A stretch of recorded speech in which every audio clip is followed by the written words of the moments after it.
Ei, gente, boa noite. Eles já estão no ar? Já? Ei, Fagundes, Walter Hugo. É o seguinte, gente, nós estamos fazendo um festival com um link dedicado 24 horas por dia.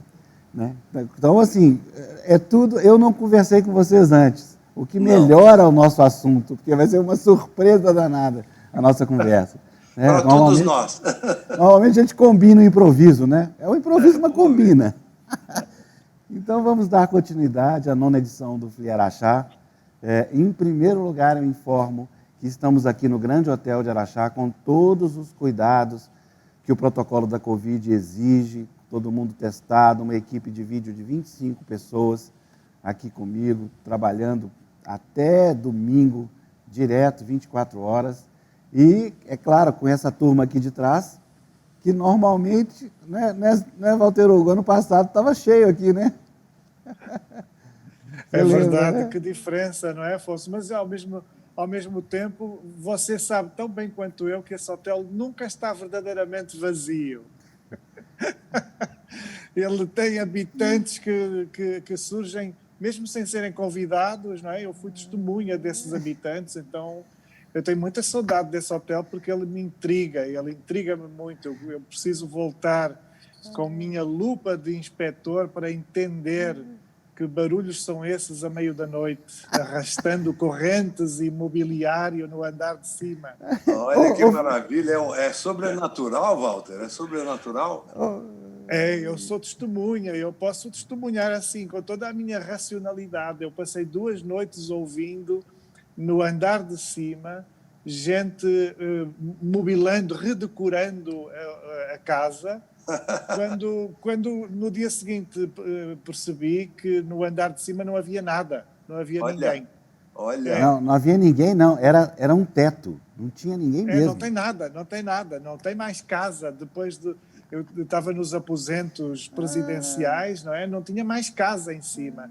Mas eu ouvi, literalmente, ouvi assim com toda a clareza, durante um bom tempo, povo arrastando, caminhando e, sobretudo, mobilando de outra forma, arrastando longos, pesados móveis. Deu muito trabalho para fazer essa sonoplastia para você. Não, era tão real, eu não tive nem medo, porque eu achava que eu estava num piso inferior e que havia outra gente em cima, gente doida, não é? Que à meia-noite decidiu fazer aquilo, mas eu não fez confusão nenhuma, eu só fiquei confuso quando entendi que eu não tinha vizinho em cima. Em cima não era nada, era ao fim da casa mesmo. Devia ser alguém te provocando para escrever um livro, viu? Eu acho que pode ser Afonso, assim. Afonso seria capaz de qualquer coisa, não é? Não é? Deu maior trabalho, mas eu fiz. Programar uma coisa para te estimular nesse sobrenatural aí.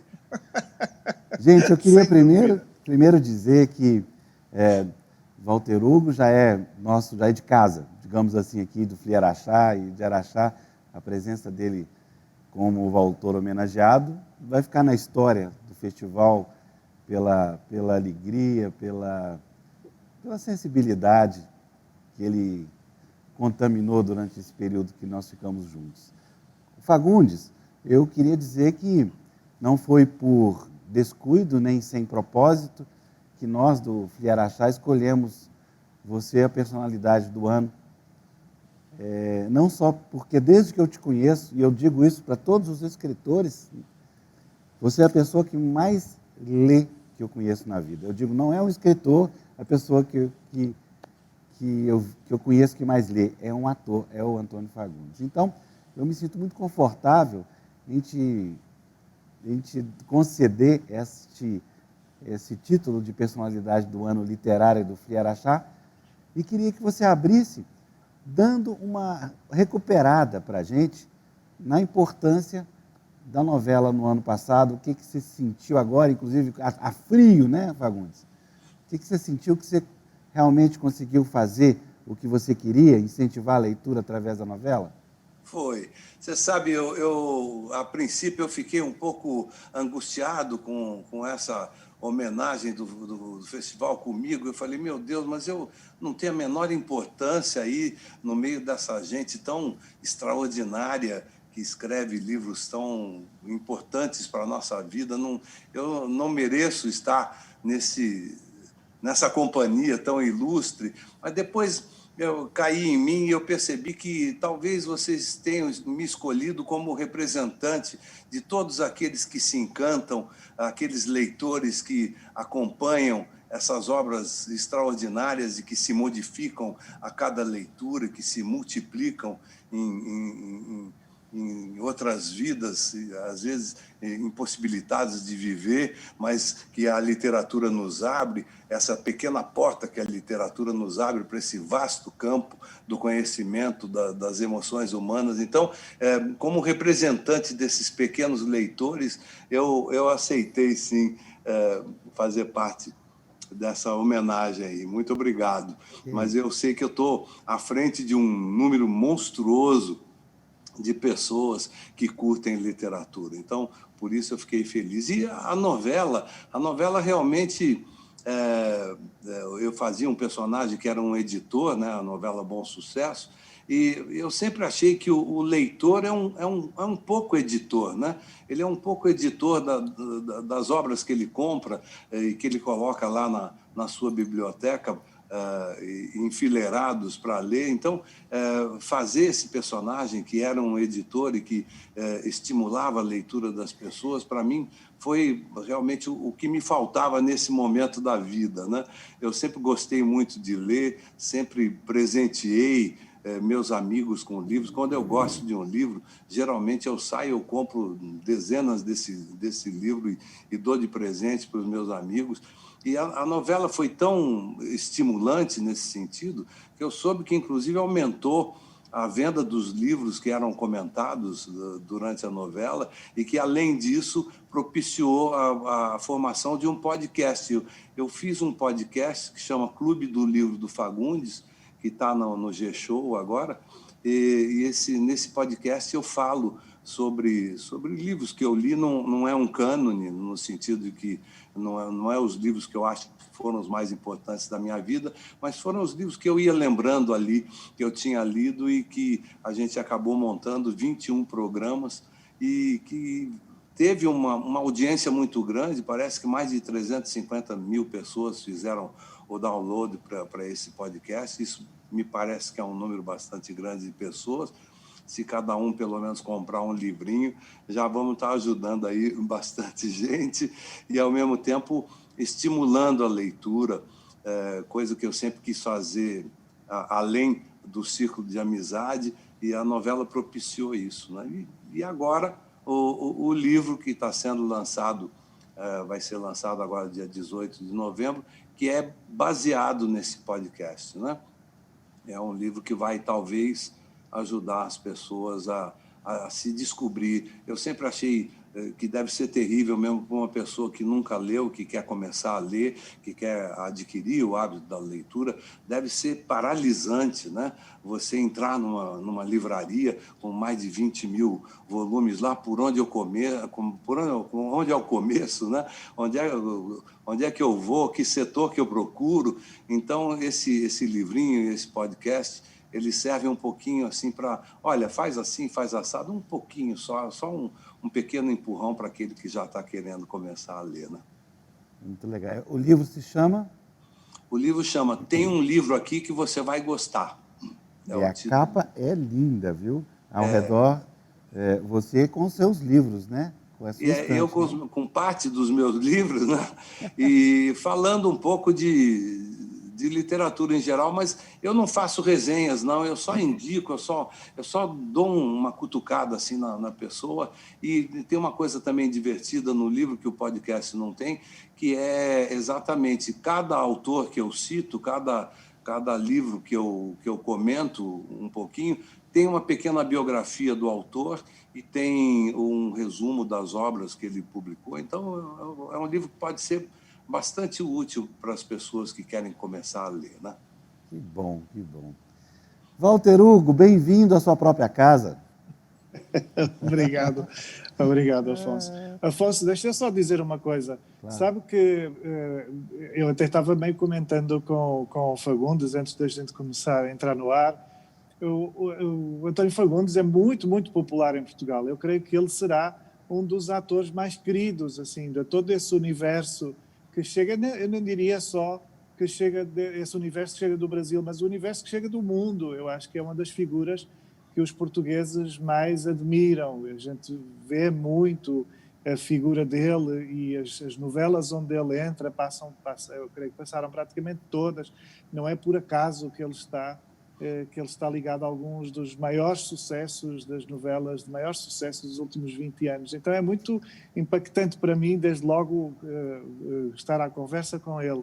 E mais ainda porque nesse momento em Portugal estão a passar 2 novelas com Fagundes. Eu consigo ver uma por causa dos meus horários, que é O Amor à Vida. E eu comecei a ver essa novela, que ainda por cima é escrita por um amigo, não é? Valcir Carrasco, que é uma pessoa de quem eu gosto muito, que eu admiro muito. E eu comecei a ver essa novela na pandemia. Assim, a minha vida era uma loucura e eu deixei de ter ritmo de vida para acompanhar uma novela. Eu via de vez em quando um episódio, sobretudo quando encontrava algum ator, alguma atriz de quem eu gosto muito, fico prestando atenção. Mas subitamente com a pandemia, com o confinamento, eu fiquei em casa e eu comecei a ver O Amor à Vida. E é muito forte, porque ela ainda está passando agora, a gente ainda está vendo, eu creio que ela estará para terminar, porque não tem mais nada que aquela Aline possa fazer para o Dr. César, já está destroçado para aquela mulher, mas é muito incrível acompanhar o percurso desse César, não é? nesta novela, porque a gente fica vendo como Fagundes consegue fazer estas personagens sólidas de um homem muito, muito inteligente, até dominador, com um olhar penetrante, fixante, mas de repente a gente vê ele completamente na mão de uma garota, uma piranha, uma mulher terrível, não é? E a gente fica ali assistindo. Um dos meus sentimentos nesta pandemia, nestes tempos que tenho estado muito em casa, tem sido, ao acompanhar a novela, tem sido esta coisa impotente que quem assiste, no fundo, quem acompanha a novela, sente sempre, que é a vontade de avisar, dizer assim: César, Fagundes, sai daí, Abra os você olhos. lê livros. Você lê livros, como assim você vai cair no canto na história dessa mulher? Volta lá, Susana tem a mulher, não lembro como é que ela chama na novela, Eu não lembro também, olha, é É horrível. a Susana Vieira, que é uma atriz incrível, não é? A gente fica com vontade, volta a Susana Vieira, ela está super bem vestida, super penteada, ela enfeita todas as salas, é uma coisa absolutamente magnífica. Então é assim muito incrível a gente, de repente, quando acompanha longos meses uma personagem pela qual se vai apaixonando, é muito incrível, de repente, que essa personagem seja assim um ser humano com o qual a gente possa conversar e que tenha, inclusive, essa coisa digníssima, maravilhosa de gostar de livros e de mostrar livros às pessoas, né? Eu acredito muito que a gente salva países através da cultura, é a cultura que faz com que um lugar se possa transformar numa nação e não propriamente num campo aberto onde apenas se sobrevive. Então, eu acredito muito e agradeço muito às pessoas que promovem os livros.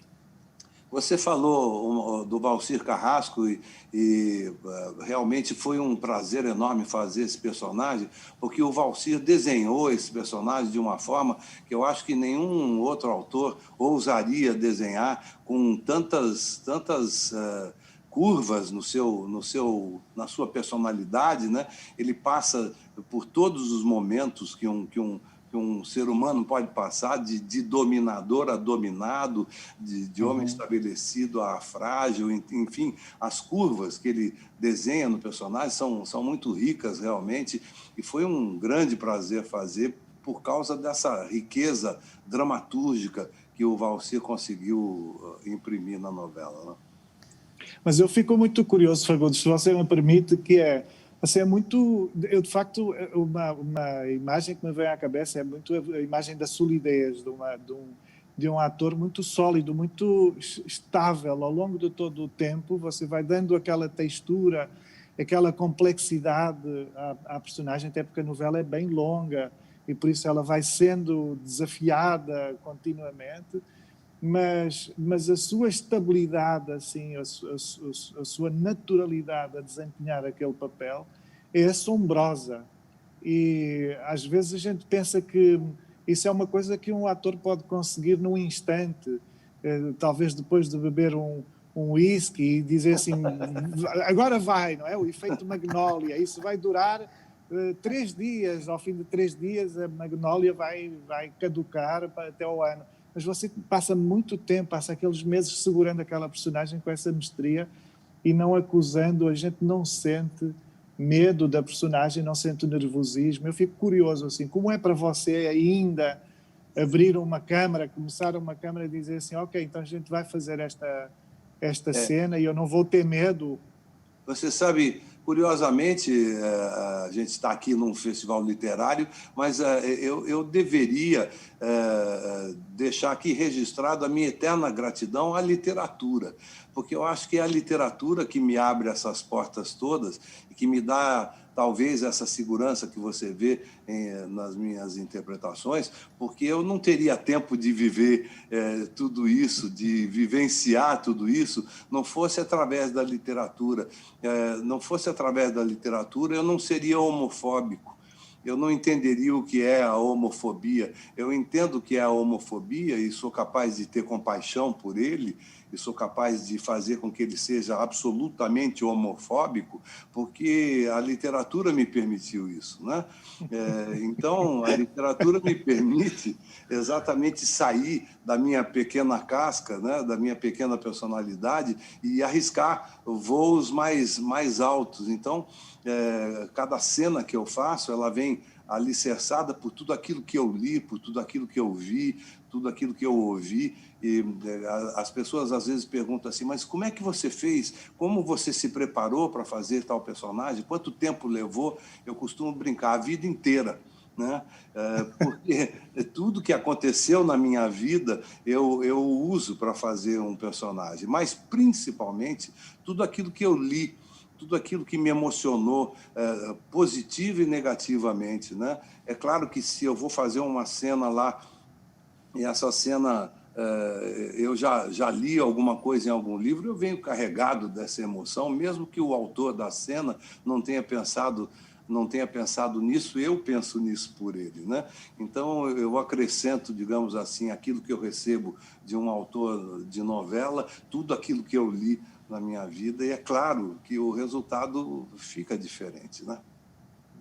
Gente, Fica incrível. Eu quero registrar aqui a presença aqui no YouTube de tanta gente dando tanto recado para vocês, depois vocês respondem aí na aba do YouTube, mas o mais engraçado é...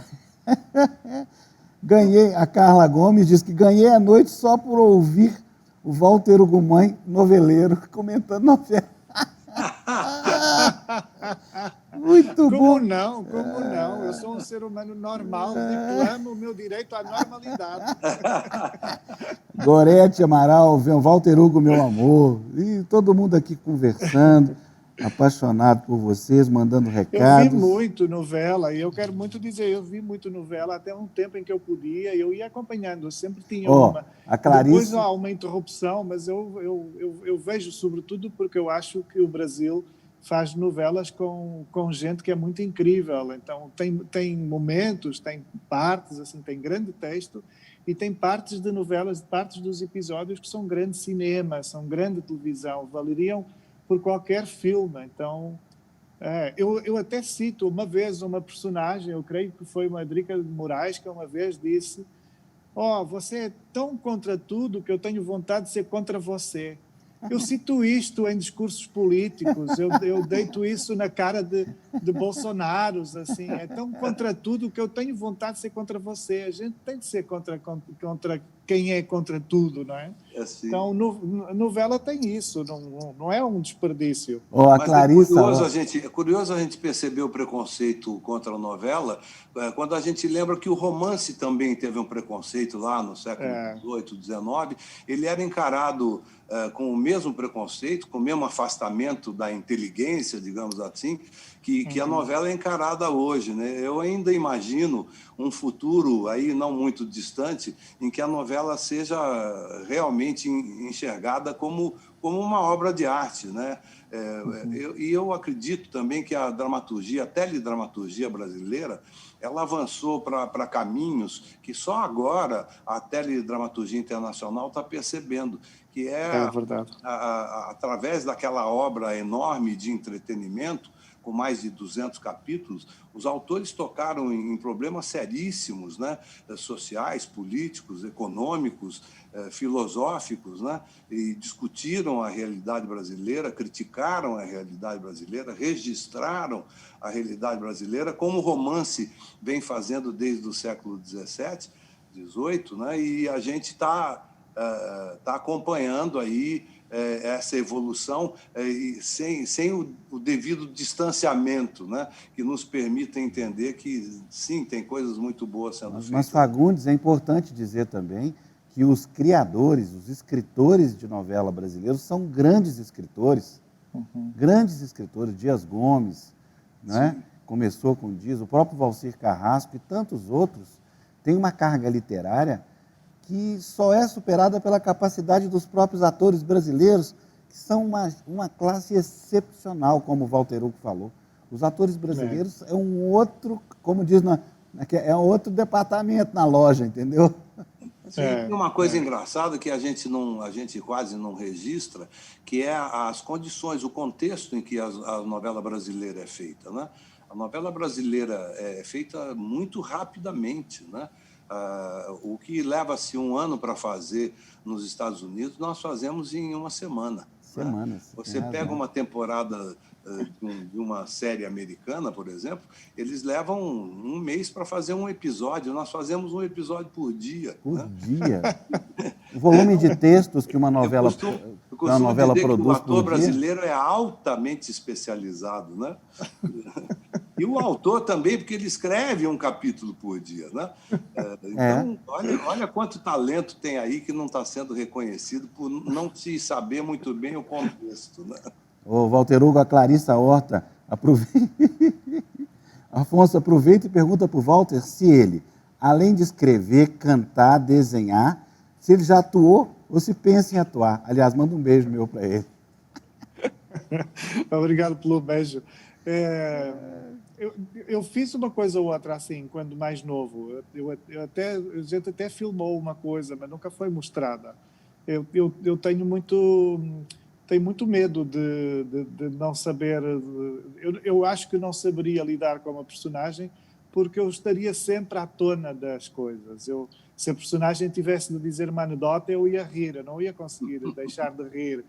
Se tivesse de dizer, se fosse homofóbica, eu ia sentir nojo, meu rosto iria sentir esse nojo, iria mostrar, eu ia até protestar, eu ia dizer assim, quer saber, olha, que se dane essa personagem, eu preciso protestar contra isso.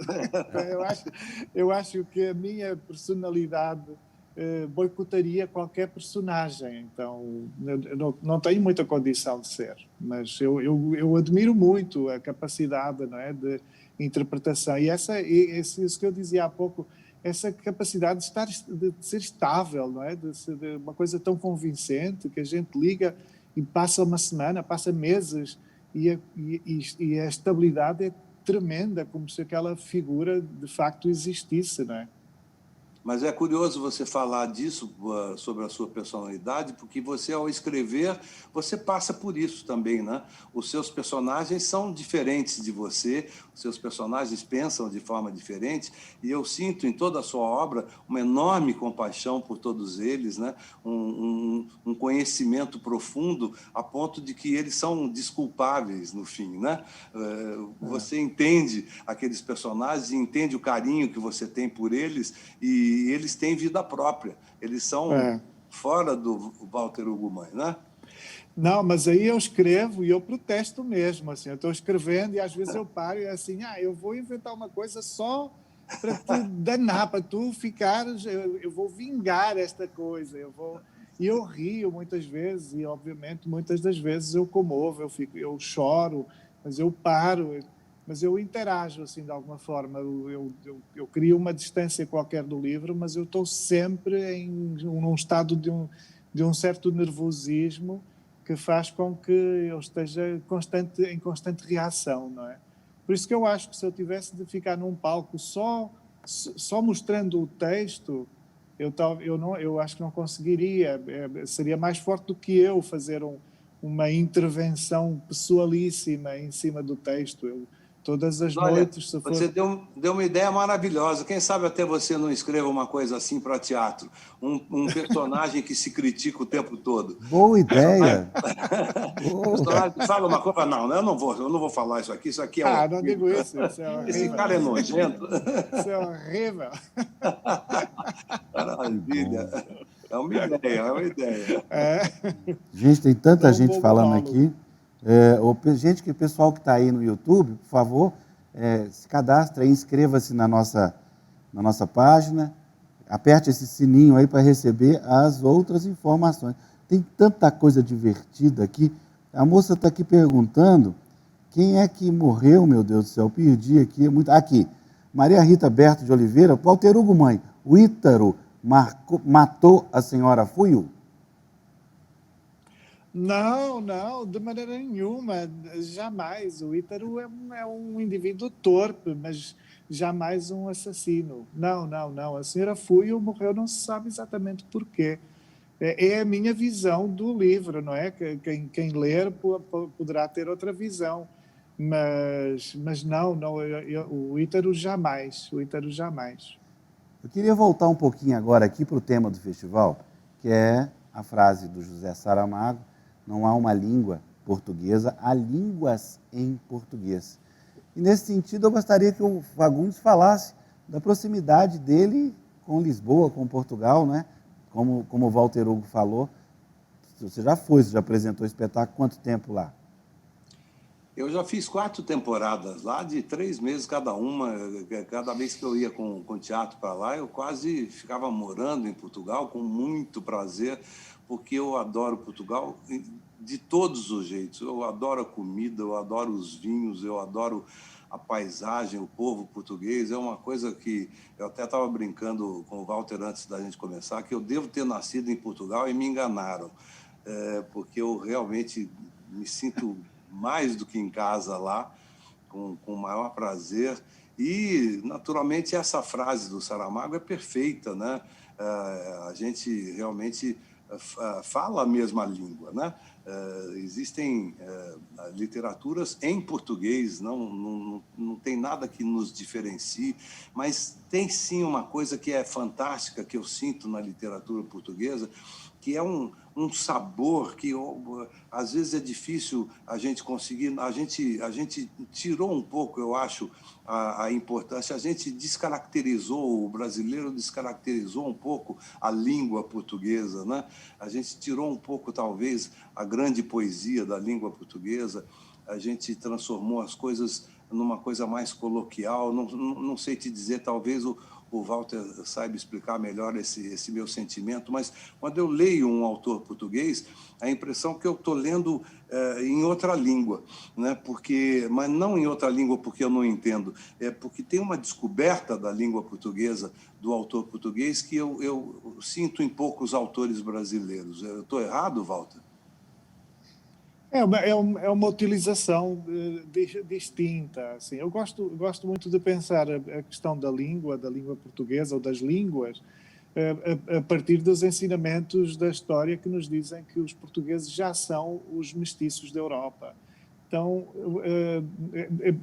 é muito importante para mim, porque eu acho que esta é uma perspectiva de esperança. É muito importante para mim entender que os portugueses não são vistos pelos restantes europeus como uma gente estável, linear, perfeitamente situada na Europa. Nós já somos mestiços, porque nós fomos dos povos que saíram e da expansão ou do achamento, não é?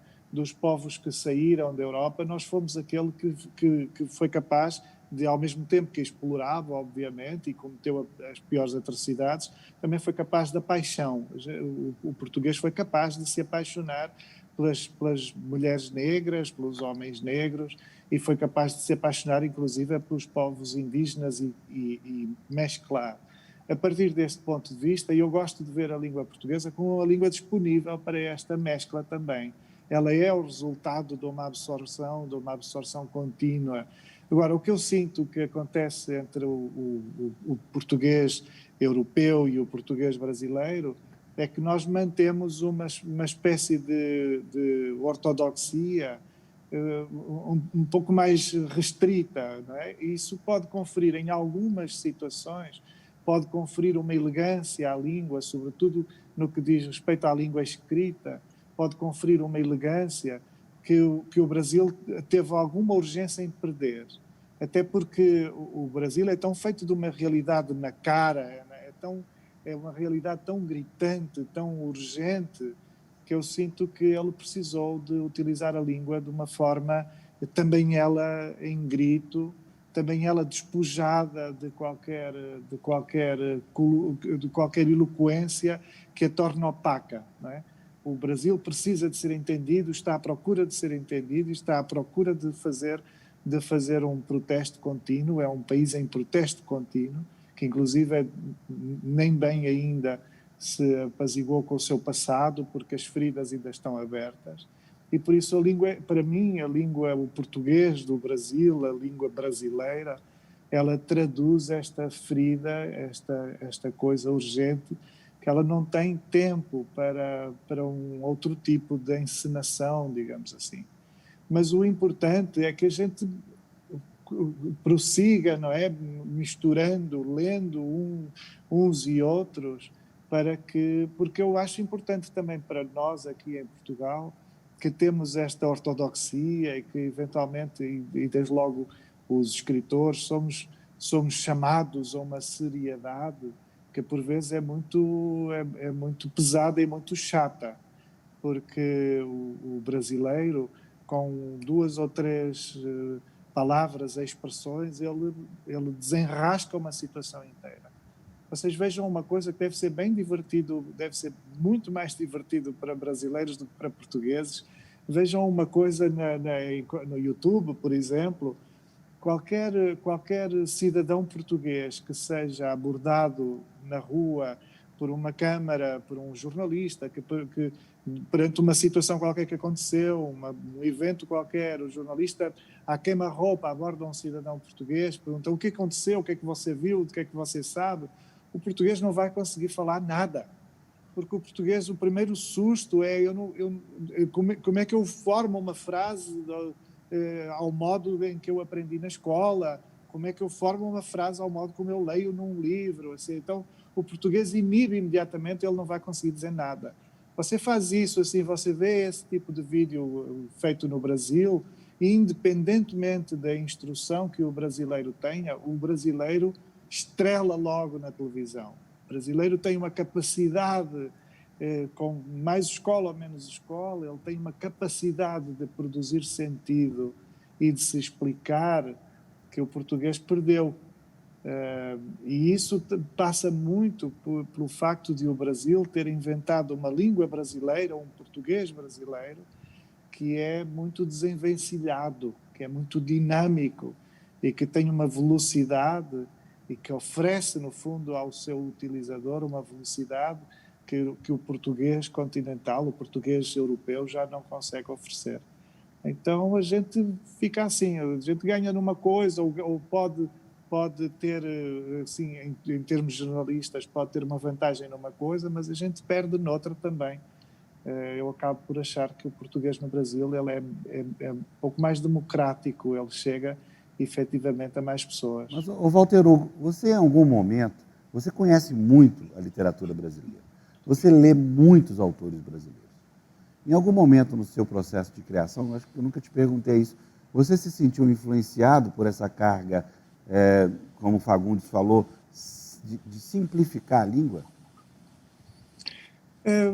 Talvez eu sou bem complicado assim, eu sou muito fresco a escrever, no sentido em que eu tenho uma poética obstinada, eu procuro dizer as coisas a um nível poético puro, e por isso é meio, eu sou um exemplo um bocadinho aberrante de escritor, porque mais do que estar interessado em transmitir uma mensagem final, eu estou interessado em parcelar a mensagem em micro clarões de poéticos, e por isso imagens em cima de imagens, ou beleza em cima de beleza, em cima de beleza, em cima de beleza, até a um sentido final. Mas eu tenho muitas influências de muitos autores brasileiros. Eu lembro de descobrir Manuel de Barros, por exemplo, e Manuel de Barros é todo encantatório, não é? E quando a gente descobre jovem, ainda mais encantatório é, porque o Manuel de Barros tem uma ficção dentro dele que é de convencer as pessoas de que aquilo é fácil, porque depois dele dizer é tão cristalino, né? A gente entende aquilo tão bem, não há hermetismo nenhum no Manuel Barros, ele é quase uma criança falando, só que tudo nele propende ou vem de uma virgindade que ninguém mais estava à espera que pudesse ainda existir nas palavras ou existir em alguém adulto, não é? E eu lembro do impacto. E durante muito tempo eu andei com um passarinho, não é? Passarinho quer cabeça de Bernardo para ninho. Esta simplicidade bela é tão desarmante que eu só queria ser do campo também, só queria ficar olhando o passarinho à espera que o passarinho quisesse minha cabeça para ninho também, não é? Então, eu tenho muitas marcas do português brasileiro, ou dessa língua brasileira, tenho muitas marcas. Guimarães Rosa, num sentido também mais de uma metáfora mais antropofágica, se pudermos dizer, porque ela vai comendo todas as linguagens em redor, ela vai deglutindo e criando novas expressões. Uma língua incansável, não é? O Guimarães Rosa produz uma língua incansável e foi muito formador para mim, foi mesmo muito formador. Fagundes, eu tenho uma grande curiosidade com relação a tudo que você lê. Nós somos leitores, eu, Walter Hugo e o resto da humanidade. Você pega uma palavra, um texto, e consegue decorar com uma facilidade impressionante e transmitir isso. A pergunta é a seguinte: quando você pega um texto literário, um livro, te dá a gana, o desejo de decorar aquilo e absorver como você absorve quando vira ator? Você sabe que eu tenho uma facilidade muito grande, particularmente para televisão. Eu tentei entender por que eu tinha essa facilidade para televisão e não tinha para teatro, por exemplo. Porque teatro, eu tenho que ficar estudando aquele texto, que é o mesmo texto, durante dias, semanas, às vezes meses, né? Para que a obra se concretize no palco. E já na televisão, não. Na televisão, eu costumo brincar que a televisão é um rascunho, né? O que não tira a força da televisão. O Van Gogh assinou diversos rascunhos dele e as obras finais ele jogou fora. Então, mas a rapidez da televisão fez com que eu também fosse rápido na minha aproximação com o texto de televisão. Então, um texto de televisão eu decoro na hora. Eu realmente não levo o texto para casa. Eu pego aquele texto na hora da gravação, e enquanto a gente está ensaiando ali a cena, as marcas, eu estou decorando. Mas eu não consigo fazer isso com o teatro, porque o teatro, talvez pelo fato de você ter que repetir todos os dias, você precisa de um aprofundamento na aproximação com aquele texto, e na televisão não, você precisa do frescor. Então, esse frescor eu tenho porque eu decoro na hora. Se eu tiver que regravar aquela cena 2 semanas depois, eu vou ter que redecorar aquele texto, porque eu já esqueci, né? O teatro não, às vezes você fica 2, 3 meses sem fazer a peça e quando você volta, o texto está lá inteiro porque você conseguiu, na hora de executar aquele personagem, você conseguiu aprofundar aquela leitura. Então, imagine um romance, o tipo de aprofundamento que não exigiria de uma pessoa para decorar, né? Seriam, talvez, anos de trabalho, de estudos, né? Eu adoro aquele livro do Ray Bradbury, o Fahrenheit 451, porque ele termina o livro exatamente com as pessoas decorando os seus livros preferidos e preservando essa literatura, mas eu imagino o trabalho que não deve ser você decorar e depois interpretar um Guerra e Paz, por exemplo, ou qualquer outro livro que você queira escolher, por menor que ele seja, né? Walter Hugo, muita gente aqui pedindo para você falar um pouco do seu novo livro. Meu novo livro é um problema que eu arranjei para mim mesmo. Durante este tempo da pandemia, eu resolvi deitar mão de alguns textos que eu fui anotando nos últimos 15 anos e que têm a ver com a minha infância. Eu fui coligindo algumas crónicas e algumas coisas que ficaram por simplesmente inéditas. A maior parte do livro é inédito. E eu retrabalhei os textos, na verdade comecei por lê-los, a dada altura acabei por deitar fora e zerar tudo e reescrever outra vez. Então eu decidi contar a minha infância. Eu tenho uma relação, enfim, todos nós somos produto de alguma forma da nossa infância, mas eu tenho uma relação muito forte com esse tempo da minha vida. Eu continuo a fazer apelo a memórias muito concretas e a desejos muito concretos desse tempo, como se eu estivesse devendo, não é? Eu tenho muito a sensação de que prometi coisas ao mundo quando eu tinha 10 anos e não estou cumprindo. E eu sinto vergonha de não estar cumprindo aquilo que eu cumpri, que eu prometi quando eu tinha 10 anos. Então este livro, eu chamei o livro Contra Mim. Este livro, Contra Mim, ele é uma reflexão e não é tanto uma vontade de voltar atrás, é mais uma vontade de ter futuro. Eu batalhei muito pela ideia de... Eu acho que a gente vai voltar quando houver uma vacina, quando normalizarmos o possível.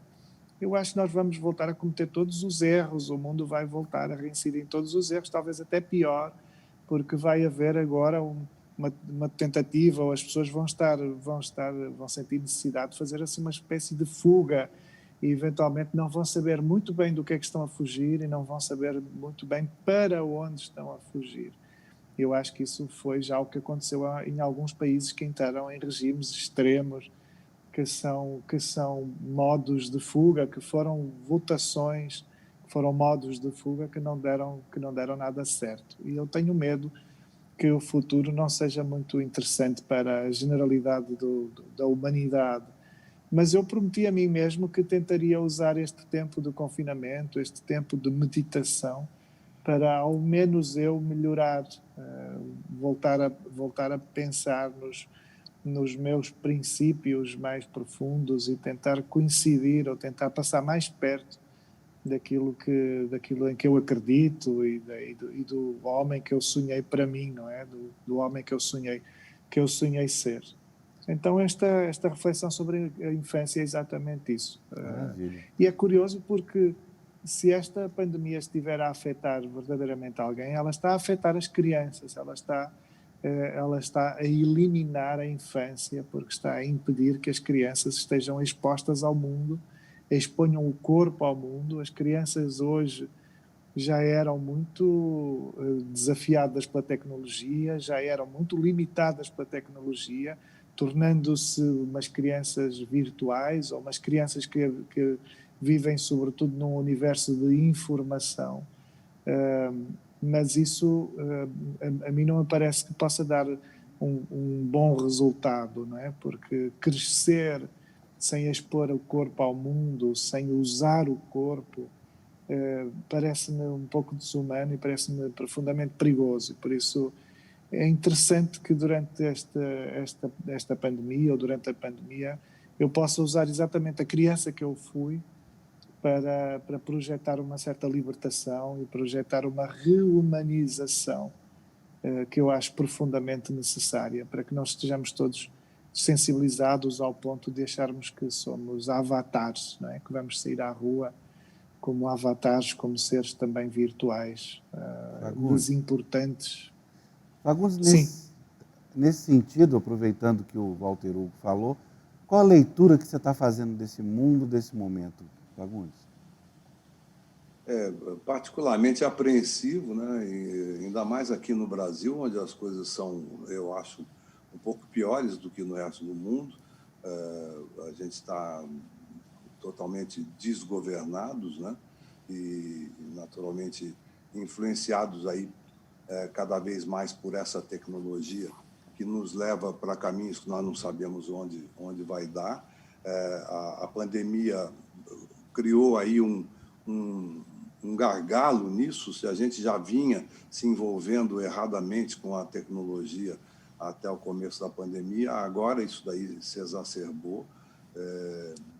A gente realmente precisa estar atentos, né? Eu acho, sim, que o que vai sair daí não é nada bom. Eu não tenho nenhum otimismo nesse sentido. Acho que a pandemia é uma panela de pressão, mas que só vai exacerbar as coisas que entraram lá dentro, né? Nós não temos nenhuma luz de que a gente vá sair modificados de lá e que essa modificação seja para melhor. Então, quanto mais atentos nós estivermos, quanto mais ativos nós estivermos, no sentido de prestar atenção nas coisas, vai ser melhor para quando a abertura aparecer. Mas eu não sou muito pessimista, muito otimista, não, sou bastante pessimista. O Walter Hugo também tem essa sensação, né, Walter? Desde o início. Eu até contestei um bocado o Walter, mas hoje eu sou par das opiniões do Walter com algumas inclinações. Por exemplo, a questão da solidariedade na pandemia. Eu vejo, e até contesto quando me disseram, a solidariedade sempre existiu. Isso é inegável.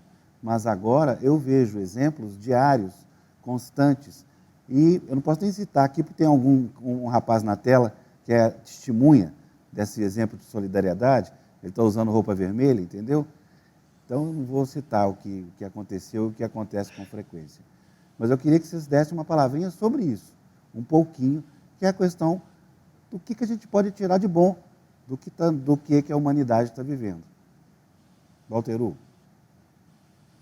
Bem, Afonso, para mim, eu acho que, efetivamente, nós temos assistido a um crescimento de gestos de alguma ternura. E eu vejo assim, eu acho que nós vamos passar, ou estamos a passar, ao mesmo tempo que por um susto, estamos a passar por uma ternura, por um tempo de uma certa ternura. Mas não acredito que a ternura perdure, sobretudo quando a questão for económica, profunda, quando depois dos mortos e de tanto sofrimento, o que se colocar em questão será a sobrevivência pura e que regime é que vai estar gerindo, no fundo, a sobrevivência das pessoas.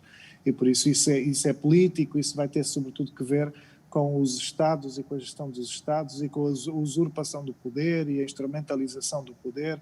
E eu não vejo como o futuro possa ser feliz ou fácil, não é? Eu sempre digo, basta pensarmos que já aconteceu a Auschwitz para perceber como é que é possível que não tenha servido, que não tenha sido exemplo ostensivo o suficiente para que a humanidade aprendesse de vez por todas, não é? E a verdade é que não aprendeu de vez por todas, nós vamos ser sempre capazes do grotesco.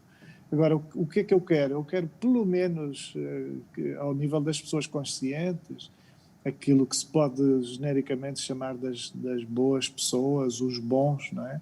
Eu quero, pelo menos, acreditar que se vai formar uma espécie, eu não queria usar a palavra elite, porque ela é meio infectada de alguma coisa que não é simpática, mas eu acho que se vai anunciar uma espécie de geração muitíssimo mais consciente, e que essa sim pode ser muito mais inspiradora do que as elites instaladas até agora. Por exemplo, deixe-me dar o caso do Brasil. Eu acho que a aprovação que o Brasil está a passar é também uma oportunidade para que surja exatamente essa geração, para que surja uma cúpula de figuras de uma inteligência e de uma inspiração admiráveis, que possam sim, dentro de algum tempo, revelar ao comum do cidadão um outro esplendor.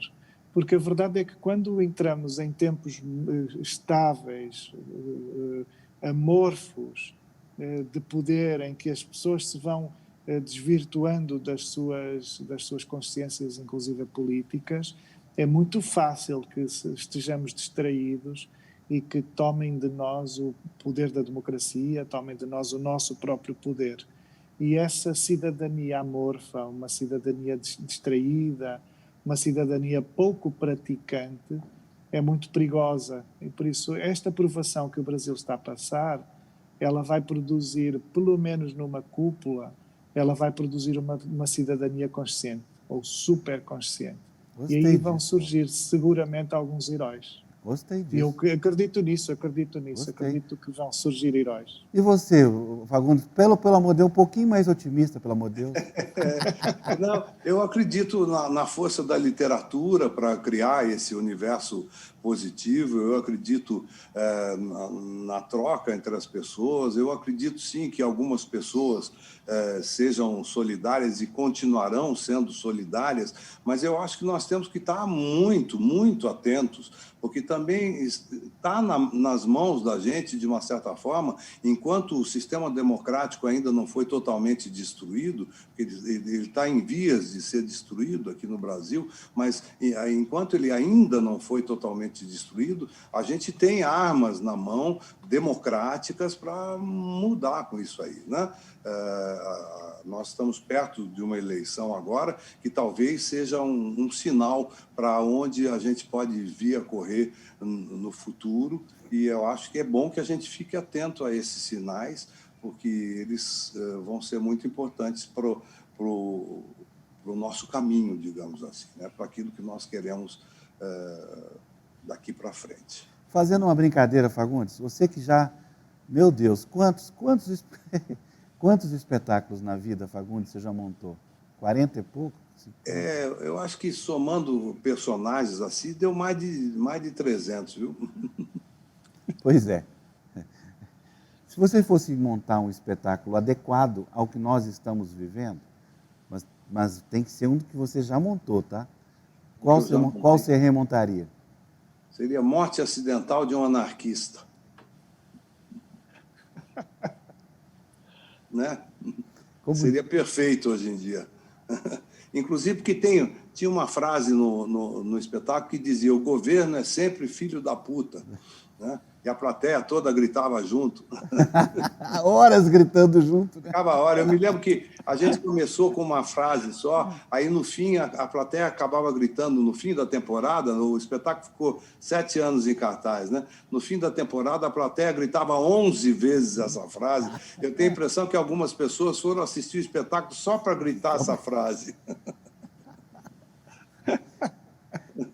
E, Walter Hugo, você que está saindo, né, do processo da escritura de um livro, que é um processo que dá um alívio, mas essa cabeça aí já está pensando em quantos outros livros, Walter Hugo? Eu sempre tenho a sensação de que estou atrasado, não é? E não vai dar para recuperar de alguma forma. Eu já estou desencantado com isso, não vai dar para recuperar. Mas eu estou regressando, no fundo, ao romance que eu vinha escrevendo, que no fundo estava praticamente acabado, mas com a pandemia eu achei que não era interessante editar este ano, e que é um romance passado na Amazónia, é finalmente um livro que eu vou arriscar, um livro passado no Brasil, uma invenção minha, mas brasileira, em que É eu mesmo, eu estava procuro. pesquisando algumas coisas da Amazônia, agora que eu estou lembrando. Eu tenho essa história praticamente terminada, eu só não terminei o livro porque eu deixei em banho-maria e agora, se eu me conheço, o que vai acontecer é que eu vou recomeçar, vou fazer tudo de novo, mas tem essa rede de o livro estar feito e por isso eu vou fazer outra vez, mas ele está feito. Eu quero muito, eu fiquei muito Já tem fascinado. título? O livro passou por muitos títulos, e neste momento está em abandono, não tem qualquer. Talvez se possa chamar Meio da Noite, mas eu acho que não vai ser exatamente Meio da Noite. Porque há qualquer coisa de tocaia, há qualquer coisa de sorrateiro na formação do Brasil, a tentativa de impor as coisas a meio da noite. Mas é um livro que passa a meio do século XIX e ele é sobretudo o encontro dos povos negros com os povos originários. Não é? É uma tribo indígena que acolhe um menino negro. E esse menino negro tem exatamente o nome Meio da Noite. Os índios acolhem e passam a chamá-lo Meio da Noite. E é essa junção dessas duas culturas, digamos assim, sem o branco, mas essas duas culturas que necessitam de alguma forma de se organizarem para sobreviverem ao branco, que no fundo é o objeto deste meu livro. E eu estou muito entusiasmado, não deixa de ser uma história de duas crianças, são dois meninos, um índio e um negro, são os dois meninos as figuras centrais da história, mas estou muito entusiasmado, porque uma das coisas mais impressionantes, no fundo, do século XIX, ainda antes do tempo da abolição, é exatamente a formação dos mocambos, não é? E dos quilombos depois, mas essa formação dessas comunidades, ela implica um êxodo de cada vez mais pessoas que tinham sido escravizadas ou que foram escravizadas em fuga, e essas pessoas em fuga à procura de um lugar que só tem algumas direções mais ou menos vagas, à procura desses lugares, essas pessoas negras encontram os índios, que estavam, a maior parte das vezes, perdidos e muitos deles sem contacto com os brancos ainda. E por isso não conheciam nem os brancos, nem conheciam os negros. E muitas pessoas negras em fuga tiveram como destino final não os quilombos ou os mocambos, mas na verdade as comunidades indígenas que acolheram muitos homens e muitas mulheres negras. E é essa história, no fundo, de solidariedade entre os índios e os negros que eu queria contar. Ué, Lindo, maravilhoso. lindo. Viajei aqui nessa viagem, na sua história. Nossa, já viajei também aqui, viu? Olha, gente, nós estamos caminhando para o final. Termine logo, Walter. Temos mais 2 minutos. Obrigado. 1 minuto, 2 minutos. Eu agora virei cronômetro, porque como tem que entrar na outra hora, a próxima live, essa coisa tá aqui, o pessoal está quase me matando aqui. Bem, eu queria dizer que mais de 4.000 pessoas já assistiram o Fli Araxá só nesse curto período de tempo. Tivemos aí quase 350 pessoas assistindo, vocês dois, coisa que se replica com o tempo, né? As pessoas podem voltar e assistir. Queria agradecer muitíssimo a presença de vocês. Torcer para que ano que vem, Walter Hugo e você, Fagundes, estejam aqui comigo nesse palco, ao vivo, não é? Tentando Vamos ouvir reviver. esses vizinhos do andar de cima juntos. Isso, vem cá. Para ver que eu não estou mentindo. Pô, deu um maior trabalho para colocar a banda na parte de cima, ele não entendeu até hoje. Fagundes, eu queria que você encerrasse, por favor, dizendo o que você está lendo e o que você recomenda para a gente agora. Olha, eu estou lendo um livro realmente fabuloso que eu recomendo para todo mundo. É esse daqui, ó. Eu estou completamente apaixonado por esse autor e A Máquina de Fazer Espanhóis é uma obra-prima, mais uma obra-prima de Walter Hugo Mãe, viu? Eu estou com ele aqui do ladinho, ó, tá até com o marcador, ó. Obrigado, muito obrigado. Enquanto isso, eu estou vendo Amor à Vida, que está quase terminando. Olha aí, que bom, que boa coincidência, que bom. É verdade. Assista até o final, porque tem realmente um final muito interessante. Eu te conto mais tarde o final, tá, Walter Hugo? Depois eu te telefono. Olha, eu queria agradecer e dizer que daqui para frente a gente vai reprisar os melhores momentos desses 8 anos do Flieraxá até 8 horas da manhã, quando começa a programação infantil com o Léo Cunha e Tino Freitas, viu? E esse vai ser um programa 24 horas no ar. Muito obrigado, Fagundes. Muito obrigado, Walter Hugo. Até a próxima. Obrigado.